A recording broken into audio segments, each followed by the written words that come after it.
ስለነበረን ጊዜ ሁሉ ጌታ እናመሰግናለን። ደግሞ ጌታ እድል ስለሰጠን በፊቱ እንደገና ለመሰብሰብ ቃሉን ለመስማት ጌታ የተመሰገነ ይሁን። ከኔ ጋር የምንመለከተው የዛሬው ክፍል አንደኛ ቆሮንቶስ መልእክት ምዕራፍ 13 ቁጥር 4 ላይ ያለውን ክፍል ነው። ግን ሙሉ ሐሳቡን ለመያዝ ሰፋ አድርገን እናነበዋለን። አንደኛ ቆሮንቶስ ምዕራፍ 13 ከቁጥር 4 እስከ 7 ያለውን ለእግዚአብሔር ቃል ክብር ተነስተን እናነባለን። በጌታ ስም አነባዋለሁ። ፍቅር ይታገሳል፣ ቸርነትንም ያደርጋል። ፍቅር አይቀናም፣ ፍቅር አይመካም፣ አይታበይም፣ የማይገባውን አያደርግም፣ የራሱን አይፈልግም፣ አይበሳጭም፣ በደልንም አይቆጥርም። ከእውነት ጋር ደስ ይለዋል እንጂ ስለ ዓመፅ ደስ አይለውም። ሁሉን ይታገሳል፣ ሁሉን ያምናል፣ ሁሉን ተስፋ ያደርጋል፣ በሁሉ ይጸናል። ደግሜ ያነበዋለሁ። ፍቅር ይታገሳል፣ ቸርነትንም ያደርጋል። ፍቅር አይቀናም፣ ፍቅር አይመካም፣ አይታበይም፣ የማይገባውንም አያደርግም፣ የራሱንም አይፈልግም፣ አይበሳጭም፣ በደልንም አይቆጥርም። ከእውነት ጋር ደስ ይለዋል እንጂ ስለ ዓመፅ ደስ አይለውም። ሁሉን ይታገሳል፣ ሁሉን ያምናል፣ ሁሉን ተስፋ ያደርጋል፣ በሁሉ ይጸናል። እግዚአብሔር እንዲያስተምረን እንጸልያለን። እግዚአብሔር አምላካችን ሆይ እናመሰግንሃለን። እግዚአብሔር ሆይ አንተ ፍቅር ነህ። ሁላችን በፍቅርህ ሰብስበህናል። ጌታ እግዚአብሔር ሆይ ይህ ታላቅ ነገር እንደሆነ በቃልህ ተምረናል፣ አይተናል። እግዚአብሔር ሆይ አሁንም ደግሞ ልንማር በፊትህ አለን። ይህንን ማን መኖር ይችላል? እግዚአብሔር ሆይ ይህንን ማን መረዳት ይችላል? መንፈስህ ካላስተማረን በስተቀር። እግዚአብሔር ሆይ በእውነት በመካከላችን እንድትሆን ቃልህን እንድትገልጥል እንድታስተምረን ለእኔም ለባሪያህ እግዚአብሔር ሆይ ጸጋ እንድትሰጠኝ በኢየሱስ ስም እንለምንሃለን። እግዚአብሔር ሆይ ሰምተን የምንሄደው ብቻ እንዳይሆንብን ልባችን እንድትደግፍ ጌታ ሆይ ቃልህ ጌታ ሆይ ምሳሌ እንዳይሆንብን እንድንረዳው እንድትረዳን በኢየሱስ ስም እንለምንሃለን። ከእኛ ጋር አሁን ጊዜያችንን ባርክልን። ሁሉ ለታመኑት እጆችህ አደራ አሳልፈን ሰጥን። በኢየሱስ ስም አሜን። ተቀመጡ። እንግዲህ አንደኛ ቆሮንቶስ ምዕራፍ 13 ብዙዎቻችን የምናውቀው ክፍል ነው። ስለ ፍቅር የሚናገር ምዕራፍ ነው እና ብዙ ጊዜ ከሱ ይሰበካል። ለተለያዩ ነገሮች እናነሳዋለን እና ጌታ ፈቅዶ እንደው ሁሉንም ማየት ብንችል ጊዜ ቢበቃን ጥሩ ነበረ። ምዕራፉን በሙሉ ብናጠናው ግን ከጊዜ አንጻር ከፍቅር ከተዘረዘሩት የፍቅር ኳሊቲዎች መካከል አንዱን ብቻ ነው ዛሬ የምናየው። ፍቅር የራሱን አይፈልግም የሚለውን ነው። ፍቅር የራሱን አይፈልግም እና ይህን ሀሳብ ለምን መረጥኩት? ቆሮንቶስን ሳነብ በተደጋጋሚ የሚጠቀስ ሀሳብ ነው። እዚህ ጋር የምናገኘው ፍቅር የራሱን አይፈልግም የምትለዋች ሀሳብ ሙሉ አንደኛ ቆሮንቶስ ላይ ጳውሎስ ከተለያየ ክፍል አንጻር ያነሰዋል። እንግዲህ እንደምታውቁት አንደኛ ቆሮንቶስ መልእክት ሐዋርያ ጳውሎስ ብዙ ቶፒኮችን አድሬስ ያደረገበት ብዙ ሀሳቦችን የነካበት መጽሐፍ ነው እና ለምሳሌ ያህል እንደው ሲጀምር ጀምሮ አገልጋዮችን ማበላለጥ፣ እኔ ኬፋ ነኝ እኔ አጵሎስ ነኝ ማለት፣ ከዛ ጋር ደግሞ ተያይዞ መከፋፈል ነበረ። ቀጥሎ ደግሞ ስለ ሴክሹዋል ኢሞራሊቲ ወይ ስለ ዝሙት ኃጢአት ያወራል። ደግሞ ስለ ትዳር የሚጠይቁ ጥያቄ ስለነበረ እሱንም ይመልሳል። ለጣዖት የተሰዋ ስጋ ስለመብላት፣ ከዛ መጨረሻ ላይ ደግሞ ስለ መንፈሳዊ ስጦታዎችና ስለ ትንሣኤ ስለ ሙታን ትንሣኤ የሚናገርበት መልእክት ነው። እንግዲህ እንዲህ ቅዱሳን ጳውሎስን በጣም እንደገፉት ያስታውቃል። አንዳንድ ቦታ ላይ ራሱን ዲፌንድ ያደረገበት ቦታ ነው። ስለ ሐዋርያ ጳውሎስ ብዙ እንድናቅ ለእኛ ምክንያት ሆነልን። ያሳለፈውን መከራ የተካፈለውን ችግር ሁሉ የጻፈበት መጽሐፍ ነው፣ ሁለተኛውንም ቆሮንቶስን ጨምሮ ማለት ነው። ስለዚህ በተለያዩ ቶፒኮች እንዳልነው በተለያየ ሀሳቦች ነው የሚያነሳው ሙሉ መጽሐፉ ላይ። ከነዛ ቶፒኮች ጋር ተያይዞ ይህንን የፍቅርን ካራክተር ያነሳዋል። ፍቅር የራሱን አይፈልግም የሚለውን በተደጋጋሚ ሲጠቅሰው እናያለን። ሌላው ከዚሁ ጋር ደግሞ በተያያዘ ሁለት ጊዜ ምን ይላቸዋል? እኔ የምትመስሉ ሁኑ ብሎ ሲጋብዛቸው እናያለን። በአንደኛ ቆሮንቶስ ምዕራፍ 4 ቁጥር 16 እና ምዕራፍ 11 ቁጥር 1 ላይ እኔን የምትመስሉ ሁኑ ይላቸዋል። ይህም ከምን ጋር ተያይዞ ነው? የራስን ካለመፈለግ ጋር አያይዞ ሁለት ጊዜ ሲጋብዛቸው እናያለን እና እነዚህን ሁለት ግብዣዎች መጀመሪያ እናያለን። ጳውሎስ እኔን ምሰሉ ያለበትን ሁለቱን ሀሳቦች እናያለን። ዋናው ዓላማችን ግን ፍቅር የራሱን አይፈልግም የሚለውን ነው። ምን ማለት ነው? እንዴት ነው በሕይወታችን ይህንን መተግበር የምንችለው የሚለውን ለመረዳት ነው። የመጀመሪያው ግብዣ እኔን ምሰሉ የሚለው ግብዣ እንዳልነው ምዕራፍ 4 ቁጥር 16 ላይ ያለ ሀሳብ ነው። ያንን ክፍል ለማየት መጀመሪያ ኮንቴክስቱን ምንድን ነው ሐዋርያ ጳውሎስ ስለምን እየተናገረ ባለበት ቦታ ላይ ነው እኔን ምሰሉ ብሎ ይጋበዛቸው። ሙሉ ኮንቴክስቱ ሙሉ አውዱ ከምዕራፍ 1 ቁጥር 10 ይጀምርና እስከ ምዕራፍ 4 ቁጥር 21 ድረስ የሚሄድ ነው። እንግዲህ እንዳልነው ቅዱሳኑ እርስ በርሳቸው ተከፋፍለዋል። ለምን እኔ አጵሎስ ነኝ እኔ ጳውሎስ ነኝ የሚል የተለያየ መከፋፈል በመሃላቸው ባለበት ያንን አድሬስ እያደረገ ያንን እየተናገረ ባለበት ውስጥ ነው ሐዋርያ ጳውሎስ ይሄንን እኔን ምሰሉ የሚል ግብዣ የሰጣቸው። እና ምን ይላቸዋል? ምዕራፍ 1 ላይ ካስተዋላችሁ እናንተ ምልልሳችሁ እንደ መስቀሉ አይደለም። ምክንያቱም የመስቀሉ ጥበብ ምንድን ነው? ሞኝነት ነው። የመስቀሉ ጥበብ ድካም ነው፣ መሸነፍ ነው። የእግዚአብሔር ድካም ከሰው ብርታት ይበረታል ይላል። የእግዚአብሔር ሞኝነት ከሰው ጥበብ ይጠበባል ያለበት ነው። እና አመላለሳቸው የቆሮንቶስ ቅዱሳን እንደ መስቀሉ አልነበረም፣ እንደ ዓለም ነበረ። እንዲሁም ምዕራፍ 3 ላይ የሚላቸዋል በቃ እናንተ እኮ ጀስት ኖርማል ሰው መሆናችሁ አይደለም ወይ? እንደዚህ አይነት ህይወት ስትኖሩ የሚያሳየው በቃ ተራ ሰው ሆናችኋል። መንፈሳውያን ሰዎች እንኳን አይደላችሁ። እንደ መንፈሳዊ ሰውም ልናገራችሁ አልቻልኩም ይላቸዋል። እና ይሄንን የምናይበት ነው እንግዲህ በዚህ ዲስከሽን ውስጥ በዚህ ሁኔታ ውስጥ እያለ ነው ሐዋርያ ጳውሎስ ወደዚህ ጉዳይ መጣው። እና እቺ ቁጥር 16 ያለችበትን ለመረዳት ከኔ ጋር አብራችሁ ፎሎ አድርጉኝ። መጽሐፍ ቅዱስ ያላችሁ ምዕራፍ 4 ቁጥር 8 ጀምሮ እስከ 15 ያለውን እናንተ እንደዚህ ይላል። አሁን ጠግባችኋል፣ አሁንስ ባለጠጎች ሆናችኋል፣ ያለኛ ነግሳችኋል። እኛ ደግሞ ከእናንተ ጋር እንድንነግስ ብትነግሱ መልካም ይሆን ነበረ።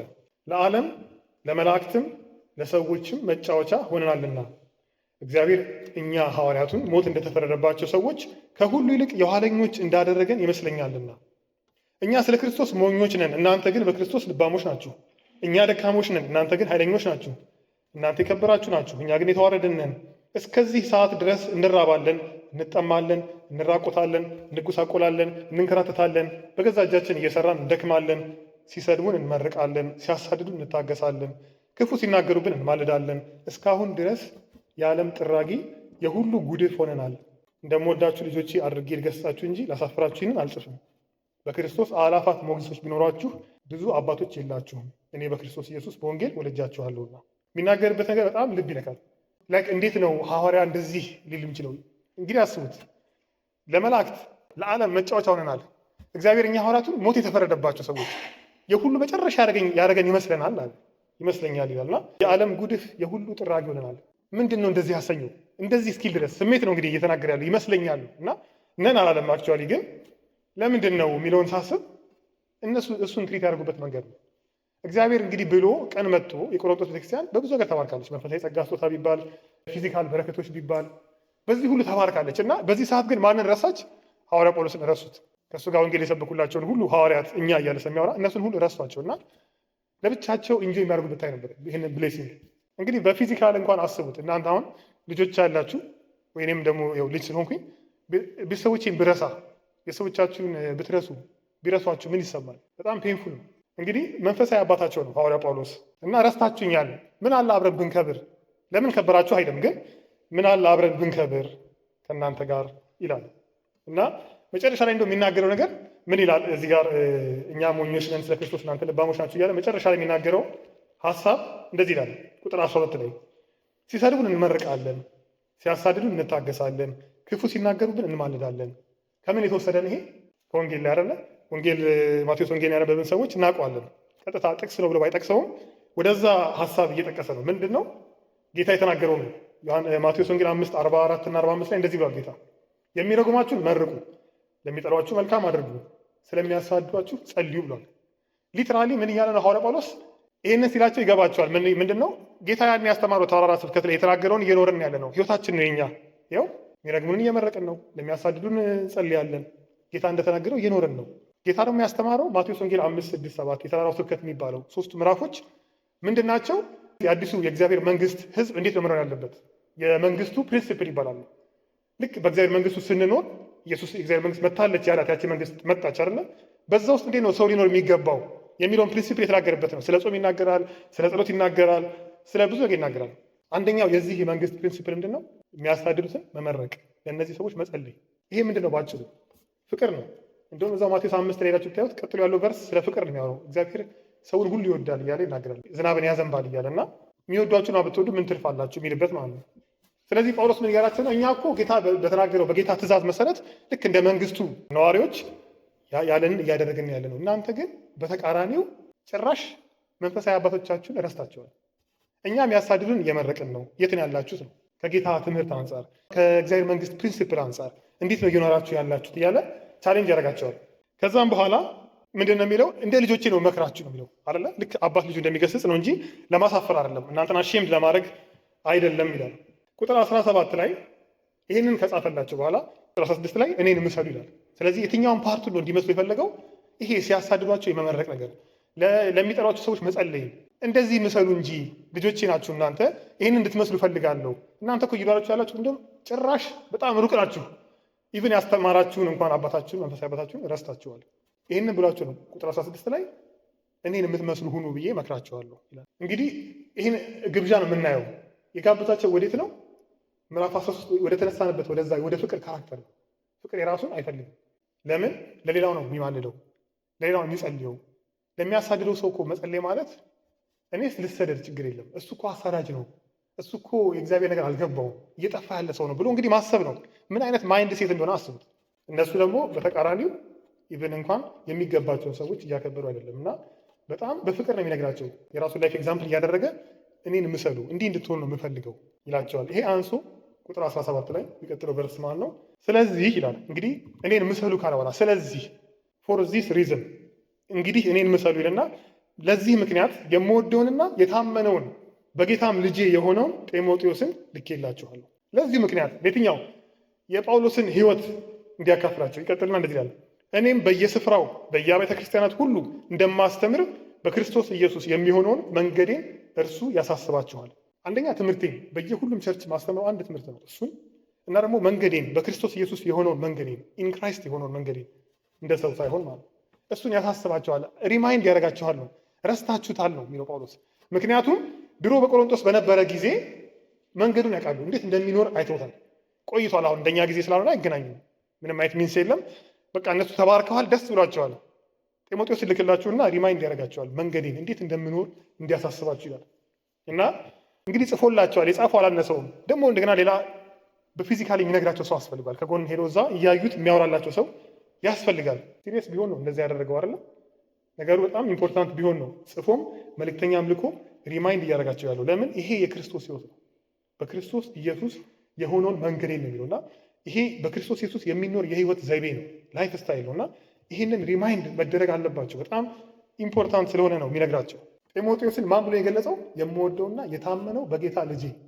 ከላይም ብሏቸዋል በጌታ ልጆቼ እንደሆናችሁ አድርጌ የምገሥጻችሁ ብሏል። ግን ይሄኛው ልጅ ምን አይነት ልጅ ነው? የታመነ ልጅ ነው። እነዛስ አልታመኑ ማለት ነው። ለአባቶቻቸው ስላልታመኑ የታመነ ልጄን ጢሞቴዎስን እልክላችኋለሁ። ጢሞቴዎስን እንግዲህ ጳውሎስ ለምን መረጠው ወይ ደግሞ ሌላ ቦታ ስለ ጢሞቴዎስ ምን ብለዋል የሚለውን ይህንን ክፍል ሳጠና ፊልጵስዩስ 2 እሱን ማንሳት ግዴታ እንደሆነ ተሰማኝ። ፊልጵስዩስ 2ን ታውቁታላችሁ።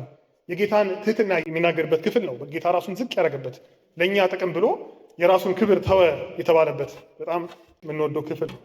እንግዲህ ስለ ጌታ ትህትና ከተናገረ በኋላ ምዕራፍ 2 ፊልጵስዩስ ላይ ከታች ወርዶ ቁጥር ከ19 እስከ 22 ድረስ ስለ ጢሞቴዎስ ይናገራል። አሁን እንደዚህ ይላል፣ በደምብ ስሙኝ። እዛው ፊልጵስዩስ ምዕራፍ 2 ከቁጥር 19 እስከ 22 ነገር ግን ኑሯችሁን ሳውቅ እንዴት እንደምትኖሩ ሳውቅ ደግሞ ደስ እንዲለኝ ፈጥኜ ጢሞቴዎስን ልልክላችሁ በጌታ ኢየሱስ ተስፋ አደርጋለሁ። እንደ እርሱ ያለ ስለ ኑሯችሁ በቅንነት የሚጨነቅ ማንም የለኝምና። ለዛ ነው የላከው። በቃ እንደሱ ሪሊ ጄኒንሊ ለእናንተ ስለ ኑሯችሁ ኬር የሚያደርግ ሰው የለኝም። ሁሉ የራሳቸውን ይፈልጋሉና፣ ሁሉ የተባሉት እንግዲህ ከጳውሎስ ጋር የነበሩትን ሚሽነሪዎች ነው። ሁሉ የራሳቸውን ይፈልጋሉ፣ የክርስቶስ ኢየሱስን አይደለም። ነገር ግን ልጅ ለአባቱ እንደሚያገለግል ከኔ ጋር ሆኖ ለወንጌል እንዳገለገለ መፈተኑን ታውቃላችሁ። እዚህ ጋር እንደምታዩት የጢሞቴዎስ ካራክተሩ ምንድን ነው?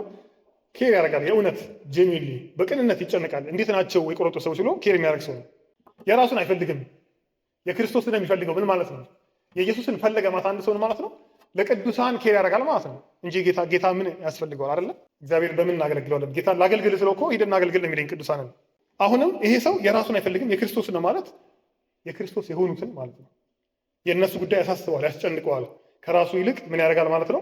የጌታን ነገር ያስቀድማል። ይሄ ማለት ከላይ ፊልጵስዩስ ምዕራፍ 2 ላይ ካየ ነው ከክርስቶስ ባህሪ ጋር ተመሳሳይ ነው። በዛው ኮንቴክስት ኢየሱስም የራሱን ነገር ትቶ ነው የመጣው ለእኛ ቤኔፊት፣ ለእኛ ጥቅም። ስለዚህ ይህንኑ ጢሞቴዎስ ነው መልሶ የላከው ለቆሮንቶስ ሰዎች። ለፊልጵስዩስ ሰዎች የሚላከው እሱን ነው፣ ለቆሮንቶስ ሰዎች የሚላከው እሱን ነው። ለምን? ኬር የሚያደርግ ጄኒንሊ ኬር የሚያደርግ እሱ ስለሆነ ለጉባኤው የጳውሎስን መንገድ በደንብ ስለሚያውቅ ሪፕሬዘንት ያደርገኛል ብሎ ያሰበው እሱ ነው። እንግዲህ ይህንን ስንሰማ ምንድን ነው እኛስ የምናስበው? እንደዚህ የምናያቸው ካራክተሮች እዚህ ጋር የምናያቸው ጳውሎስ ራሱ ጢሞቴዎስን ጨምሮ የምናየው ካራክተር ምን አይነት ካራክተር ነው? ከኔ ይልቅ ወንድሜ ይሻላል። ይህንን ቃል ብዙ ጊዜ ስለሰማ ነው ክሊሼ ይሆናል። ኦልሞስት በቃ ለወንድም መቆረስ ነው የሚለው ሀሳብ ግን እውነት ነው። እዚህ ጋር እንደምናየው በቅዱሳኑ ሕይወት ከኔ ይልቅ ወንድሜ፣ የወንድሜን ጥቅም ከኔ ይልቅ ማስቀደም፣ የእህቴን ጥቅም ከኔ ይልቅ ማስቀደም። ሐዋርያው ጳውሎስን መምሰል፣ በሌላ ቋንቋ እኔ የምሰለው አይደለም የሚለው እሱን መምሰል። ይሄ ሲነሳ ብዙ ጊዜ ሰዎች ከገንዘብ ጋር ያይዛሉ። አንዳንዴ ግን ልብ ብላችሁ ከሆነ ገንዘብ መስጠት አንዳንዴ ራስን ያለመስጠትም ምክንያት ነው። ምክንያቱም ገንዘብ ሰጥቻለሁ፣ በቃ እንደፈለገ ያደርግ፣ ኃላፊነት ወጥቻለሁ ብዬ ወደ ራሴ ለመሄድ ይቀላል። ግን ሰው ገንዘብ ብቻ ለሚያስፈልገው ሰው ጊዜ ያስፈልገዋል። ሰው መሰማት ይፈልጋል። በተለይ በዚህ ዘመን ደግሞ ሳስብ በጣም ትልቁ ነገር የሚያስፈልገው አቬሌቢሊቲ፣ መገኘት። ሰው ሁሉ ቢዚ ነው። ስልክ ደውዬ ማገኘው ሰው የለም። ሁሉም ሰው ቢዚ ነው። ወይ እየሰራ ነው፣ ወይ ተኝቷል። የራሱ ፕሮግራም አለ። መገኘት መቻል፣ አቬለብል መሆን፣ ተደውሎ መገኘት። ሰው ሲደውል እንዳያጣኝ። ስራም ይዤ ከሆነ አለሁ፣ ከትንሽ ደቂቃ በኋላ እመጣለሁ፣ አለሁ፣ አቬለብል ነኝ። ለምን ነገር ይሁን፣ ለምክር ሊሆን ይችላል፣ ጥያቄ ለመጠየቅ ሊሆን ይችላል፣ ጀስት ለመተንፈስ ሊሆን ይችላል። ይሄ እኮ መስጠት ነው። የኔን ጊዜ መስጠት። እኔ ይቆረስብኝ ችግር የለም። ከትምህርቴ ከሰዓቴ ከራሴ ቢዚ ነገር ልቁረጥ፣ እኔ ልጎዳ፣ ወንድሜና እህቴ ይጠቀሙ ብሎ መስጠት መቻል ነው። ይሄ ነው ፍቅር ከሐዋርያ ጳውሎስ የምናየው። እና ያለን ነገር ሁሉ መስጠት ነው። በገንዘብ ሊሚት እንዳናረገው ነው። ባለን ነገር ሁሉ ለቅዱሳን ለማገልገል ራሳችንን እንድናዘጋጅ ነው። አንደኛው ኢንቪቴሽን፣ አንደኛው እኔን ምሰሉ ላይ የጋበዘበትን ያየ ነው። ሁለተኛው ምዕራፍ 11 ቁጥር 1 ላይ ያለው ነው። እንደገና እኔን ምሰሉ ይላቸዋል። አሁንም የሚናገረው የራስን መብት ከመተው ጋር ተያይዞ ነው። አሁንም ኮንቴክስቱ ምን ሲል የተናገረው ጳውሎስ ይህንን እኔን ምሰሉ የሚለው ምን እያወራ ባለበት በሰፊ አውድ ውስጥ ነው የተናገረው። እዚህ ጋር የሚጀምረው ሀሳቡ ከምዕራፍ 8 ነው ቁጥር 1 ይጀምርና እስከ ምዕራፍ 11 ቁጥር 1 ድረስ የሚሄድ ነው። አሁንም አንድ ቶፒክ ነው የሚሰራው። ስለምንድን ነው የሚናገረው? ስለ ለጣዖት የተሰዋ ስጋ ስለ መብላት ጠይቀውታል። የቆሮንቶስ ሰዎች ምን ጠይቁት አናውቅም፣ ግን እንብላ ወይስ አንብላ እንዴት ነው ብለው እነሱ መሀል ክርክር ስለነበረ ግማሾች ይበላሉ፣ ግማሾች አይበሉም። ግማሾች ችግር የለውም በጌታ ነን እኛ ጣዖት ምንድን ነው ብለው ንቀው ይበላሉ። ግማሾች ደግሞ ኧረ ለምን ብለው አእምሯቸው ይጎዳባቸዋል፣ እዛ ውስጥ የነበሩ ስለነበሩ። ይሄ ችግር ሲኖር ሐዋርያ ጳውሎስ ይዳኘን ብለው ይመስለኛል የጠየቁት እና እሱ የመለሰበት መንገድ እንደጠበቁት አይደለም። ጣዖትማ ምንም እኮ አይደለም ብሉ ብሏቸው ይኸው በቃ ብለው ሄዶ ሊበሉ ነበረ መሰለኝ። ግን እንደዛ ለማድረስ ያደረገው ምን አለ? እዛው ምዕራፍ 8 ላይ ለጣዖት ስለተሰዋ ስጋ ሁላችንም እውቀት እንዳለን እናውቃለን። ሁላችን እናውቃለን። ጣዖት ምንም አይደለም፣ ከንቱ ነው። ግን እውቀት ያስታበያል፣ ፍቅር ግን ያንጻል። ስለዚህ የሚያንጸው ነገር ነው የሚነግራቸው። ምንድን ነው ቢውልድ የሚያደርገው ሰውን ኤዲፋይ የሚያደርገው ቢውልድ የሚያደርገው ነገር ምንድን ነው? እውቀት ያስታበያል። እንደውም ማንም አንዳችን የሚያውቅ ቢመስለው ገና እኮ ሊያውቅ እንደሚገባው አላወቅም ይላል። እውቀት እንደሆነ አያልቅም። ማንም ግን እግዚአብሔርን ቢወድ እሱ በእግዚአብሔር ዘንድ የታወቀ ነው ይላል። እና ከእውቀት አንጻር አለም አድሬስ የሚያደርገው እነሱ እንደፈለጉት ትክክል ነው አይደለም ብሎ አትብሉ ሳይሆን ቢውልድ ከማድረግ አንጻር፣ ሰውን ከማነጽ አንጻር። እስቲ የትኛው ነው ሰውን የሚያንጸው? እንደዚህ እያስቡ አልነበረም። ለዛ ነው ምዕራፉን ካወራ ከጨረሰ በኋላ ምዕራፍ ቁጥር 13 ላይ እዛው ምዕራፍ 8 ስለዚህ ይልና ሲዘጋ መብል ወንድሜን የሚያሰናክለው ከሆነ ወንድሜ እንዳላሰናክለው ለዘላለም ከቶ ስጋ አልበላም። እኔ ይህንን ክፍል ሳነብ አላቅም እናንተም እንደሰማችሁ በጣም ይከብድ ነው። ስፔሻሊ ለኢትዮጵያን ይከብዳል ብዬ አስባለሁ። ስጋ ስለምንወድ ለዘላለም ከቶ ስጋ አልበላም ነው የሚለው። ወንድሜን ማሰናክል ከሆነ ምን አይነት ዲሲዥን ነው? በጣም ከባድ ነው። እና እነሱ እንደዛ ነበር የሚያስቡት። እነሱ በእውቀት ደረጃ ነበር የሚያስቡት። ግን እውቀት እኮ አይደለም። ካሰናክለው እሱን ለዘላለም አልበላም፣ አንጽም፣ በቃ በዚህ ክራይቴሪያ ይቀራል አለ። ጣዖት የሆነ ነገር ስለሆነ አይደለም፣ ሰውን ስለሚያሰናክል ነው ማልበላው። እነሱ ግን ማልበላው ጣዖት የሆነ ነገር ከሆነ ነው በሚል ነበረ። ስለዚህ አድሬስ ያደረገበት መንገድ ከእውቀት አይደለም፣ ከፍቅር ነው ቢውልድ ከማድረግ ሌላውን። ታዲያ ምን የራስን መብት መተው ስጋን የሚያክል ነገር እንግዲህ ሰው ኢንጆይ የሚያደርገውን ነገር ነው ለዘላለም አልበላም ማለት በቃ ትልቅ ዲሲዥን ነው። ልክ እንደዚህ የተመሳሰሉት ነገሮች ሊሆኑ ይችላሉ ማናረጋቸው።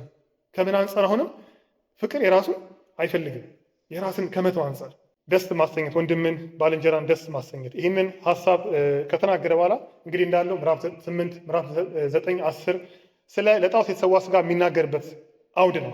በጣም የሚገርመው ግን ምዕራፍ 8 ላይ ሙሉ ምዕራፉ ይህንን ቶፒክ ነው የሚያነሳው። ምዕራፍ 10 ላይ ይመለስበታል። ለጣዖት የተሰዋ ስጋ እንብላ አንብላ፣ በገበያ ያለ ስጋ እንብላ አንብላ የሚለውን ጥያቄ አድሬስ ያደርገዋል። በሁለቱ ምዕራፎች መካከል ግን ምዕራፍ 9 ገብታለች። ምዕራፍ 9 ላይ ግን ለጣዖት የተሰዋ ስጋ አያነሳም። ቶታሊ የሚያነሳው የራሱን ሚኒስትሪ ነው ያነሳው። እንደዚህ ላለው አለፍ አለፍ ያልኩ ማነበው ምዕራፍ 9 ቁጥር 1 እስከ 6 እኔ ነፃ አይደለሁምን? ሐዋርያ አይደለሁምን? ጌታ ኢየሱስ ክርስቶስን አላየሁትምን? እናንተስ በጌታ ስራ አይደላችሁምን? የሐዋርያነቴ ማህተብ በጌታ እናንተ ናችሁና ለሌሎች ሐዋርያ ባልሆን ለእናንተ ምንም ቢሆን ሐዋርያ ነኝ እያለ ይቀጥላል። ልንበላና ልንጠጣ መብት የለንምን? እንደ ሌሎቹ ሐዋርያትና እንደ ጌታ ወንድሞች እንደ ኬፋም እህት ሚስታችንን ይዘን ልንዞር መብት የለንምን? ወይስ ስራ ለመተው መብት የሌለን እኔና በርናባስ ብቻ ነን እያለ ይቀጥላል። ከዛ ደግሞ ቁጥር 12 ላይ ሌሎች በእናንተ ላይ ይህንን መብት የሚካፈሉ ከሆነ እኛማ እንዴት ይልና፣ ነገር ግን የክርስቶስ ወንጌል እንዳንከለክል በሁሉ እንታገሳለን እንጂ በዚህ መብት አልተጠቀምንም። አሁንም መብትን ያለመጠቀም ነገር ነው የሚያነሳው።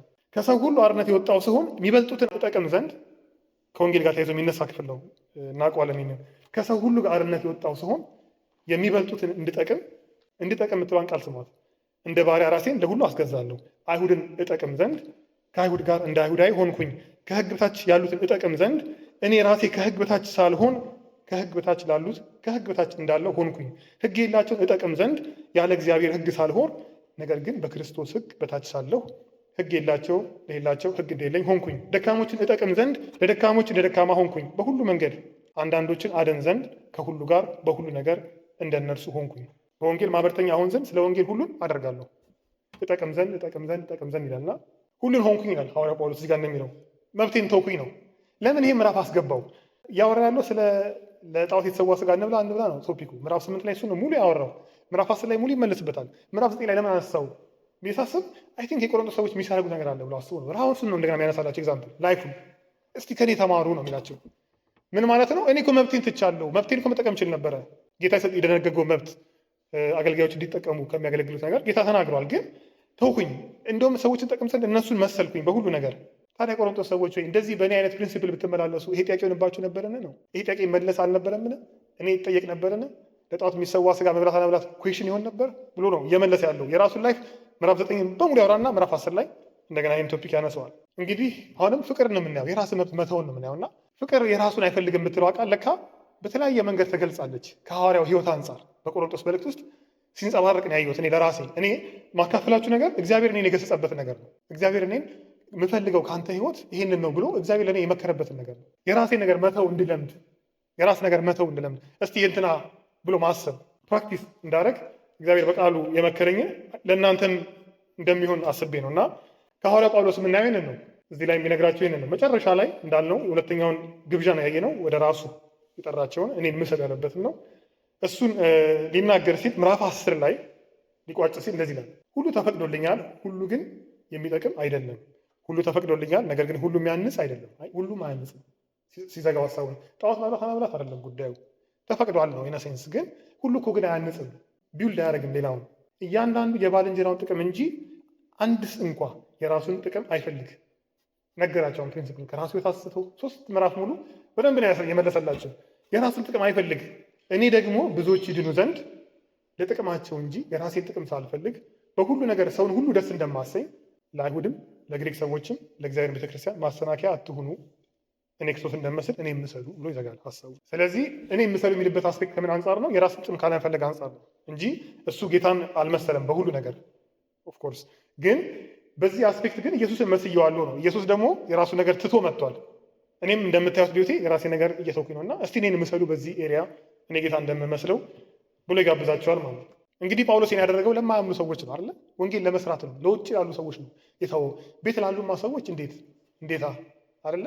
ላመኑ ለወንድሞቻችን፣ ለእህቶቻችን፣ ለቅዱሳን እንዴት ይሆን የራሳችን ነገር ለመተው የሚቀለው? እንግዲህ ለውጭ ሰዎች ለማምጣት እነሱን ይህን ያህል ዋጋ ተከፈለና ትልቅ ነገር ነው። ከዚህ ብናየው ከሐዋርያ ጳውሎስ የመጨረሻው ሀሳብ ወደ ተነሳንበት ነው የምንመለሰው። ምዕራፍ 13 ነው አንብበን የተነሳ ነው። እዛው ላይ ስንሄድ አሁንም ምዕራፍ 13ንም በኮንቴክስቱ ነው። እስቲ ምንድነው አውዱ? ምን እየተናገረ ባለበት ነው ጳውሎስ ፍቅር የራሱን አይፈልግም ያለው?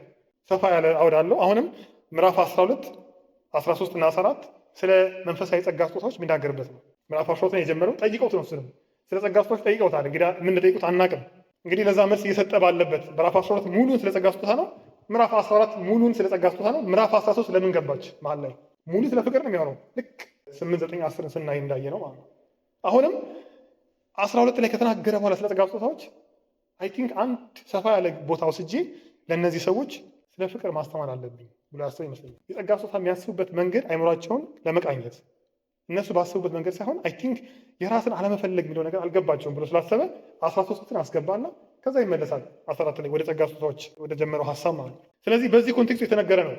በጣም የሚደንቀው ነገር ምዕራፍ 12ን ሲጨርስ ብዙ ጊዜ ልብ አድርገው ስናነበው መጽሐፍ ቅዱስ ካላችሁ እዩት። አሁን ምዕራፍ 12ን ሲጨርስ ቁጥር 31 ላይ እንደዚህ ይላል፣ ነገር ግን የሚበልጠውን የጸጋ ስጦታ በብርቱ ፈልጉ።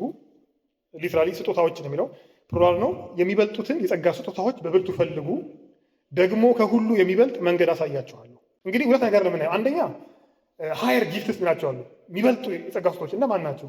አሁን እዚህ ሰዓት ላይ ጥያቄ ይፈጥራል። ሃየር ስፒሪቹዋል ጊፍት ይላቸዋል። ምን አበላልጣቸው? እነዚህን ሃየር ያስባላቸው ወይም የሚበልጡ ያስባላቸው፣ እነዛ ደግሞ ሌሰር የሆኑት ለምንድን ነው የሚል ጥያቄ ያስነሳል። ስለዚህ እነዚህን ፈልጉ ይላል። እነዚህ ሃየር የተባሉትን ፈልጉ ይልና ደግሞ ይልና ከሁሉም የሚበልጥ መንገድ አሳያችኋለሁ። አይ ዊል ሾው ዩ ኤክሰለንት ዌይ ነው የሚለው። ኤክሰለንት የሆነ ዌይ ቤስት ዌይ አሳያችኋለሁ። ምን ማለት ነው? እነዚህን ሃየር ጊፍቶች የምትፈልጉበትን መንገድ ደግሞ አሳያችኋለሁ ብሎ ነው ወደ 13 የገባው። ስለዚህ ፍቅር ምንድን ነው ማለት ነው? ኢትስ ቤስት ዌይ ኤክሰለንት ዌይ ነው ማለት ነው። በቃ እዚህ ጋር እንደሚለው የሚበልጥ መንገድ ነው። ምን ማለት እነዚህን ሃየር የተባሉትን ስፒሪቹዋል ጊፍቶች ሲክ የምናደርግበት መንገዱ ነው እንግዲህ። ስለዚህ እቺ ትራንዚሽን ኢምፖርታንት ናት። 12 ሲጨርስ እንዲህ ብሎ ስለሆነ ወደ 13 ሄደው ምን እያሳየን ነው? ለምን ገባ ይሄ ምዕራፍ ስንል ይሄ እኮ ዲስ ኢዝ ዘ ቤስት ዌይ፣ ይሄ እኮ በቃ ጥሩ መንገድ የሚባለው ይሄ ነው፣ ጸጋ ስጦታዎች የሚፈልግበት። ከዛ ሲጨርስ 13ን ደግሞ ምዕራፍ 14 ጋር ሲገባ ቁጥር 1 ላይ ምን ይላል? ፍቅርን ተከታተሉት፣ መንፈሳዊ ስጦታንም ይልቁንም ትንቢትን መናገር በብርቱ ፈልጉ። ኦኬ። ስለዚህ እነዚህ ሃየር ጊፍት ከተባሉት መካከል አንደኛው ማን ነው? ትንቢት ነው። ለምን? በብርቱ ፈልጉ ስለሚል። መንፈሳዊ ስጦታንም ይልቁንም ትንቢትን መናገር በብርቱ ፈልጉ። ፍቅርን ደስ ምን አድርጉት? ተከታተሉት። ተከታተሉ የሚለው ቃል ድሮ ሐዋርያት ቅዱሳንን ሲያሳድዷቸው ጳውሎስ ያሳድድ አልነበረ? ቤተክርስቲያንን የሚጠቀመው ቃል ነው። አሳዳጅ ነበርኩ ሲል እችን ቃል ነው የሚጠቀመው። ኔጌቲቭ ኮንቴክስት ውስጥ ማሳደድ ይሆናል ትርጉሙ። ፖዚቲቭ ኮንቴክስት ውስጥ ደግሞ መከታተል ነው የሚሆነው፣ ፐርሲው ማድረግ። ስለዚህ ፍቅርን ተከታተሏት።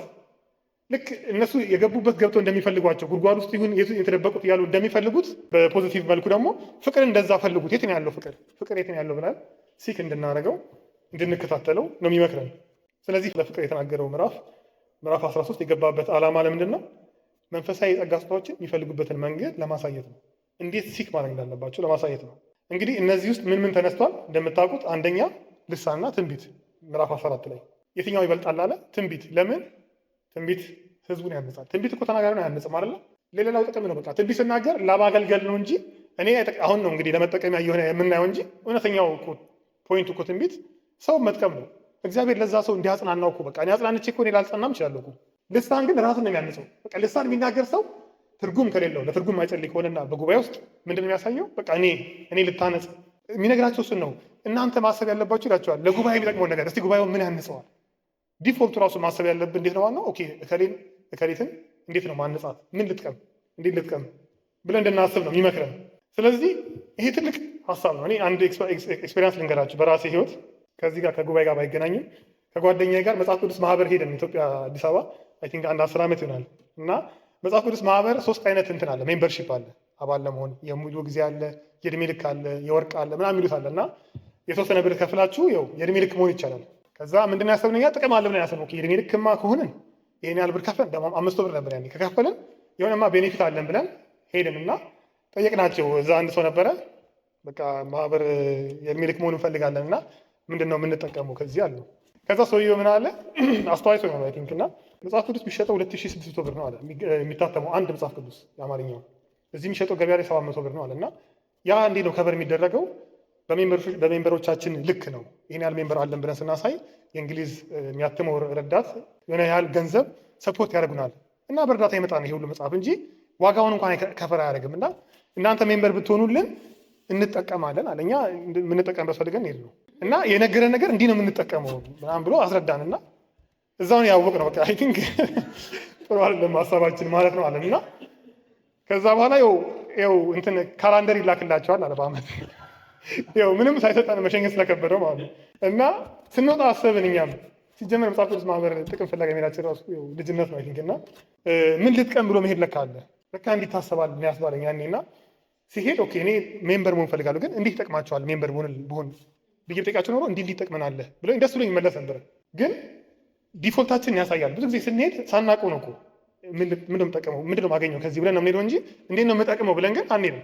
እና እዚህ ላይም አሁን ከመንፈሳዊ ስጦታዎች ጋር አገናኝቶ ሐዋርያ ጳውሎስ የሚነግረን እንዴት ነው ወንድሜ የምጠቅመው ብላችሁ እንደዚህ ፈልጉ ጸጋ ስጦታዎችን። የመጨረሻ መዝጊያ የሆነን ሀሳብ ከዛው ምዕራፍ 14 ከቁጥር 20 እስከ 26 ያለውን ክፍል አንብበን ይህን ሀሳብ እናጠቃላለን። ከዚህ ጋር በተያያዘ ነው የራስን አይፈልግም ፍቅር የራሱን አይፈልግም ከሚለው ጋር በተያያዘ ነው። እና ቁጥር 20 እስከ 26 ምዕራፍ 14 እንደዚህ ይላል፣ ወንድሞች ሆይ በአእምሮ ሕፃናት አትሁኑ፣ ለክፋት ነገር ሕፃናት ሁኑ እንጂ በአእምሮ የበሰሉ ሁኑ። ከዚህ በኋላ ጥቅስ የሚጠቅሰው ከኢሳይያስ 28:11 ሌሎችን ልሳኖች በሚናገሩ ሰዎችና በሌላ አንደበት ለዚህ ሕዝብ እነግራቸዋለሁ፣ እንዲህም ቢሆን አይሰሙኝም ይላል ጌታ ተብሎ በሕግ ተጽፏል። እንግዲያስ በልሳኖች መናገር ለማያምኑ ምልክት ነው፣ ለሚያምኑ አይደለም። በልሳን መናገር ትንቢት ግን ለሚያምኑ እንጂ ለማያምኑ አይደለም ይልና እንግዲህ ማህበር ሁሉ አብረው ቢሰበሰቡ ሁሉም በልሳኖች ቢናገሩና ያልተማሩ ወይም የማያምኑ ሰዎች ቢገቡ አብደዋል አይሉምን? ሁሉ ትንቢት ቢናገሩ ግን የማያምን ወይም ያልተማረ ሰው ቢገባ በሁሉ ይወቀሳል፣ በሁሉ ይመረመራል፣ በልቡ የተሰወረ ይገለጣል። እንዲሁም እግዚአብሔር በእውነት በመካከላቸው ነው ብሎ እየተናገረ በፊቱ ወድቆ ለእግዚአብሔር ይሰግዳል። እንግዲህ ወንድሞች ሆይ ምንድን ነው እያለ ይቀጥላል።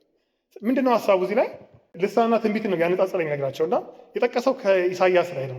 ኢሳያስ ራሱ ደግሞ ከዘዳግም የጠቀሰው እና እንግዲህ እግዚአብሔር እስራኤል ላይ ሲፈርድባት የተናገረው ነው። እግዚአብሔር ለይሁዳ ነቢያቶችን ላከ፣ በገዛ ቋንቋቸው በዕብራይስጥ ነገሯቸው። እግዚአብሔር ተመለሱ ይላል ብለው ብዙ ከነገሯቸው በኋላ አልሰማም አሉ። እንደምናውቀው ታሪኩን እንግዲህ እግዚአብሔር በቋንቋቸው የተናገራቸው ስላልሰሙ ምን ላከባቸው? የባቢሎን ሰዎችን የአሶር ሰዎችን ላከባቸው። የማያውቁትን ቋንቋ አገራቸው ገብተው በራሳቸው ቋንቋ የሚያወሩት አፍርሰይነን እያሉ የእስራኤል ሕዝብ ያኔ ምንም የሚገባቸው ነገር የለም። ምንድን ነው ምልክቱ? ማነው? ጀጅመንት ነው፣ የእግዚአብሔር ፍርድ ነው። ስለዚህ ለዚህ ሕዝብ በማያውቁት ቋንቋ እናገራቸዋለሁ ሲል እግዚአብሔር ምን እያለ ነው? በሚገባቸው ቋንቋ ነገራቸው አልሰሙኝም አይደለ? አሁን ግን በማይገባቸው ቋንቋ ነግራቸዋለሁ። ምሕረት እንዳበቃ ለማሳየት ነው። ለመመለስ እንኳን እንዳይችሉ ምን እየተነገረ ነው? አይገባቸውም ምልክቱ። ስለዚህ የእግዚአብሔር ፍርድ ነው። የምን ምልክት ነው? ያለማመን ምልክት ነው። የማይገባ ቋንቋ ሰው ሲሰማ ያለማመኑ ምልክት ነው። ስለዚህ እንደ ሴም ወይ ምን አለ? በቸርች ውስጥ እናንተ ሁላችሁ ልሳን ብትናገሩ ማያምን ሰው ቢገባ አብደዋል አይለምን? ስለዚህ ምን ሆነ ማለት ነው? ለማያምን ሰው ምልክት ሆነ ማለት ነው። ያ ሰው እንዳይሰማና የእግዚአብሔርን ቃል እንዳይነካው የጀጅመንት ምልክት ሆነን ማለት ነው። ይሄን ነው የምትፈልጉት ወይ ነው? ምንድን ነው የሚዘጋው? ምንድን ነው? ምን ይሁን ታዲያ? እንዴት ቢሆን ይሻላል? ትንቢት ብትናገሩ ግን ሲገባ እግዚአብሔር ሲናገረው ይሰማል፣ ይገባዋል ቋንቋው። ስለዚህ ወቀስና ንስሐ ይገባል እዛው። ስለዚህ ለሚያምን ሰው ምን ሆነን ማለት ነው? ምልክት ሆነን፣ የማመን ምልክት ሆነን። እንዲህ እኮ ተብሎ ተጽፏል በሕግ አታስተውልም ወይ? ሕፃናት አትሁኑ ይላቸዋል። እንዴ በሕግ እኮ እንዲህ ተብለዋል። እግዚአብሔር እኮ ሲፈርድ ያደረገው እኮ ነገር ነው ይሄ። ቋንቋውን የማይገባቸው ቋንቋ የላከባቸው እና ለምን እንዲህ ታደርጋላችሁ ነው የሚላቸው። እኔ ብዙ ጊዜ ይህንን ጥቅስ እንደ ፖዚቲቭ ወስደነዋል። በተለይ ድሮ እኔ ኢትዮጵያ እያለሁ በቃ አብደዋል ሲሉን መጥተው እነሱ አያገባቸውም ብለን ነው ምንተው፣ መንፈሳዊ ነገር አይረዱትም ምናምን ነው ምንለው። ያልተረዱት ልሳናችንን ነው። በሚገባቸው ቋንቋ ብናወራ ኖሮ ሜቢ ንስሐ ይገቡ ነው ነበረ፣ ማን ያውቃል። ግን ምን ሆንባቸው? የፍርድ ምልክት ሆንባቸው። ስለዚህ ግን ይላል ሐዋርያ ጳውሎስ አሁን ለሌላው ሰው መዳን ብታስቡ ኖሮ ሁላችሁም በልሳን ትናገሩ ነው የሚላቸው። በትንቢት ለመናገር ትጸልዩ ነበር፣ ወይ ደግሞ ትርጉም ቢኖር ትርጉም እንዲተረጎም ትጸልዩ ነበረ ይላል። እና ይሄም እዚህ ጋር የሚያሳየው ምንድን ነው? ለሌላው ማሰብን ነው። እኔ መታነጽን እኛ መታነጻችንን ሳይሆን ከእኛ መሀል ያላመነ ሰው ይጠቀም ይሆን በዚህ ነገር ብሎ አንድ ሰው ቆም ብሎ እንዲጠይቅ። እንዴት ነው ሌላውን ሰው የምንጠቅመው? በዚህ ውስጥ ኢቫንጀላይዝ እያደረግን ነው ወይስ እኛ ብቻ እየተነካን ያለ ነው? ጌታን እየመሰልነው ነው በዚህ ወይስ እንዴት ነው የሚለውን እንድናይ ነው። ጌታ አይታችኋል፣ በምሳሌ ሲናገር ጠይቁት ሐዋርያቶች ለምን በምሳሌ ትነግራቸዋለህ ሲሉት ለእነሱ ፍርድ ነው፣ እየሰሙ እንዳይሰሙ። ምክንያቱም ኦልሬዲ አውቅቷል የምህረት ነገር። ጆሮ ያለው ይሰማል፣ የገባው ይሰማል፣ ያልገባው ግን ጥሩ ምሳሌ ሰምቶ ቤቱ ይሄዳል። ምንድን ያ ግን ጀጅመንት ነው። ለምን ሀይድ የሚያደርገው እግዚአብሔር ሚስጥሩ። ለእናንተ ግን እግዚአብሔር መንግስት ማወቅ ሚስጥር ተሰጥቷቸዋል። ይሄ ሲገባን እንፈራለን። እኔ ጀጅመንት ሆን አልፈልግም። ሌላ ሰው እድሉ ካለኝ እግዚአብሔር ከፈረደበት ያ ሰው ፈረደበት። እኔ ግን እድሉ ካለኝ እና ማስተላለፍ ምችል ከሆነ ቾይሱ ካለኝ ለምን በማይገባ ቋንቋ እናገራለሁ? እና ይህንን አስተውሉ የሚላቸው እንግዲህ አሁን ያየነው በሙሉ በቆሮንቶስ መልእክት ውስጥ ነው። ተወሰነ ስኪም ለማድረግ የሞከርነው ምን የሚለውን ሀሳብ ነው? የፍቅርን ሀሳብ። ፍቅር የራሱ አይፈልግም። እንግዲህ ይህንን ፕራክቲስ እንድናደርግ እኔም እግዚአብሔር የመከረኝን ለዚህ ጉባኤ ማስብ ይንን ነው። በቸርቻችን ውስጥ የዚህን የፍቅርን ካራክተር ፕራክቲስ ማለት የራስን አለመፈለግ፣ በዚህ እንድናደግ፣ በዚህ እንድንታይ፣ ጌታን እንድንመስለው። ከዚህ በላይ እኮ የለም አይደለ? ይሄ ነው ትልቁ ከጸጋ ስጦታ ሁሉ በላይ ይሄ ነው። በዚህ እግዚአብሔር እንድናከብረው። በትዳር ውስጥ እንደዛው እሱ ይበልጣል፣ እሷ ትበልጣለች፣ ለእሱ ላድርግ ማለት፣ በስራ ቦታ ቢሆን በሁሉ ነገር ከገንዘብ ባለፈ ጌታን እንድናከብረው፣ በዚህ ኢየሱስን እንድንመስለው፣ እንድናደግ፣ ፍሬ እንድናፈራ እግዚአብሔር እንደሚፈልግ ነው የሚሰማኝና ሁላችንም ይህንን ፕራክቲስ እንድናደርግ። አይ ቲንክ የመጨረሻ ነገር የምለው ብዙ ጊዜ የራስን መብት ለመተው የምንፈራው ለምንድን ነው? ወድቀን ምንቀር ስለሚመስለኝ፣ ራሴን ከጣልኩኝ፣ ራሴን ካዋረድኩኝ እዛው ምቀር ነው ይመስለኝ። ግን ሐዋርያው ጳውሎስ ያለውን ስሙ ምን ነበር የተሰማው? እሱ የሁሉ መጨረሻ፣ የዚህ ሁሉ መጫወቻ፣ የዓለም ሁሉ ጉድፍ ያደረገን ይመስለኛል አለ። አረጋቸው ግን እግዚአብሔር። እንደ ሐዋርያው ጳውሎስ የከበረ ሰው አለ? እውነት እንደዚህ የተጻፈለት ሰው እኮ የለም። ብዙ መጽሐፎች ተጽፈዋል። አንደኛ የተጻፈለት ጌታ ነው። አንደኛ ራሱን ያዋረደው እሱ በጣም ባወረደ መጠን እግዚአብሔር ያልክ ከፍ ከፍ አደረገው። አላዋረዳቸውም እግዚአብሔር፣ ጥሎ አልተዋቸውም እግዚአብሔር። በምድራዊ ነገር እንኳን አክብሯቸዋል፣ በኃይል ያከብራቸው። ማንም እንደዛ ያከብር የለም። ራሱን ያከበረ ሁሉ ይዋረዳል ያለው ጌታ። ስለዚህ ተዋርደን ምን ቀር ይመስለን? የእኛ ጥቅም ሲቀር እና ሌላውን ስናስቀድም ለእኔስ ማን ያስብልኛል፣ ለእኔስ ማን ነው ብለን ስለምናስብ ነው። ግን እግዚአብሔር ያስብልናል። ለጌታ ብለን ስለ ፍቅር ብለን ዋጋ ከፍለን ተጥሎ መቅረት የለም። ከጌታም ሕይወት አይተናል። መጽሐፍ ቅዱስ ሁሉ የሚነግረን ይህንን ነው። ስለዚህ የራሳችን ነገር ማሰብ ትተን በምን ልቁም፣ በምን ላግዝ፣ ምን ልርዳ፣ እንዴት ልጥቀማቸው ብሎ ማሰብ እንድንለምድ ኤክሰርሳይዝ እንድናደርግ እግዚአብሔር ደግሞ በዛ እንድናከብረው እንዲባርከን እንጸልያለን። እግዚአብሔር ሆይ እናመሰግንሃለን። ጌታ ሆይ ቃል ስለመጣልን የተሻለውን የሚበልጠውን መንገድ ስላሳየህን እግዚአብሔር ሆይ የሚጠቅመንን ነገር አንተን የምንመስልበትን ነገር ደስ የምናሰኝበትን ነገር ጌታ ሆይ ለሌሎች ጠቅመን የምናልፍበትን ነገር ስለነገርከን እናመሰግንሃለን። እግዚአብሔር ሆይ ጸጋህ እንዲበዛልን ሐዋርያው ጳውሎስ የኖረውን ኑሮ አይተናል። ለዚህ ህይወት እንግዳ መሆን አንፈልግም፣ ውጪ መሆን አንፈልግም። ጌታ ሆይ የዚህ ተካፋይ መሆን እንፈልጋለን። ከእነሱ ጋር አብረን የክርስቶስን ትእዛዝ የሚፈጽም መሆን እንፈልጋለን። እግዚአብሔር ሆይ ለውጭም ላሉት ለውስጥም ላሉት ሰዎች የሚጠቅመውን ማሰብ እንድንችል እንድትረዳን እንለምንሃለን። አእምሯችንን ቃኝልን ጌታ ሆይ፣ በወንጌልህ ቃኝልን፣ በመስቀሉ ፕሪንሲፕል ቃኝልን። እንደ ምድር እንዳናስብ ጌታ ሆይ፣ እኔ ብቻ እንዳንል ጌታ ሆይ፣ በዚህ ሶሳይቲ ውስጥ እኔ ብቻ በሚል ደግሞ ካልቸር ውስጥ ጌታ እግዚአብሔር ሆይ ለወንድሜ ብለን እንድንታይ ብርሃን እንድንሆን በኢየሱስ ስም እንለምንሃለን። ጌታ ሆይ ይህችን ቤተክርስቲያን እርዳ፣ ሁላችን አግዘን። እግዚአብሔር ሆይ የሰማነው ነገር ጌታ ሆይ እንዳይወሰድብን በእውነት ፍሬ እንድናፈራ ከተወሰነ ጊዜ በኋላ ይህንን ሀሳብ ስናነሳው ለውጥ አይተን በጉባኤያችን በቅዱሳን ሕይወት ውስጥ ለውጥ አይተን እግዚአብሔር ብዙ የተዋረዱ ብዙ ዝቅ ያሉ ብዙ የሚጠቅሙ ሰዎች በዝተውልን ማየት እንዲሆንልን እንለምንሃለን። እግዚአብሔር ሆይ ይህን ስለምታደርግ እናመሰግንሃለን። ክብር ሁሉ ለአንተ ይሆንልን። በኢየሱስ ስም አሜን።